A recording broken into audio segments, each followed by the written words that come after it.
காலையிலே சோத்தை வச்சு பாதி சோறு நம்ம தின்னோமா, பாதி அந்த ஹாட் பாக்ஸில் போட்டு மூடி வச்சோமா, மதியானம் மூலமாக தின்னோமா, நைட்டுக்கு மட்டும் ஹோட்டலில் சாப்பிட்டோமான்னு இருக்கணும். புரிஞ்சுதா? நைட்டுக்கு மட்டும் ப்ரெட்டு, ஜாமு, பழங்கள் வாங்கி அப்படி சாப்பிட்டு தூங்கிடணும். உடம்பு கிளியர் ஆகிடும்.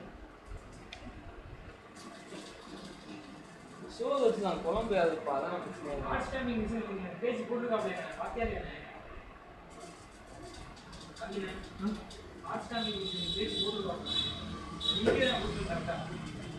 அதை எடுக்க சொல்லிட்டாப்ல, லிங்க ரிமூவ் பண்ண சொல்லிட்டாப்ல, போட வேணாம்.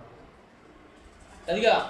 இப்போ நம்ம குக்கரில் வந்து 3 டம்ளர் அரிசி போட்டு 6 டம்ளர் தண்ணி வைக்கணும். அப்படின்னா தண்ணியை வச்சுட்டோம், குக்கர் தூக்கி வச்சுட்டோம், அடுப்பை ஆன் பண்ணிட்டோம், விசில் வரும், அப்போ அந்த குண்டை தூக்கி போதும். அப்படிதான் வைக்கக்கூடாது, அப்படின்னா நிறைய கேஸ் கிடைக்கும். அந்த இது கொஞ்ச நேரம் மேலே புஷ் தண்ணி வர மாதிரி சவுண்டு வரும். அப்போன்னா அந்த குண்டை தூக்கி போடணும். அங்கே இன்ஸ்ட்ரக்ஷன் அப்படி சொன்னாங்களா? பார்த்துனே வெடிச்சிரு போதுனே. அப்படி பண்ணாதான் குயிக்காக ஆகும். நீங்கள் ஃபஸ்ட்டே குண்டு தூக்கி போட்டுச்சுன்னா என்ன ஆகும்? ப்ரெஷர் வந்ததுக்கு தான் குண்டு போடணும்.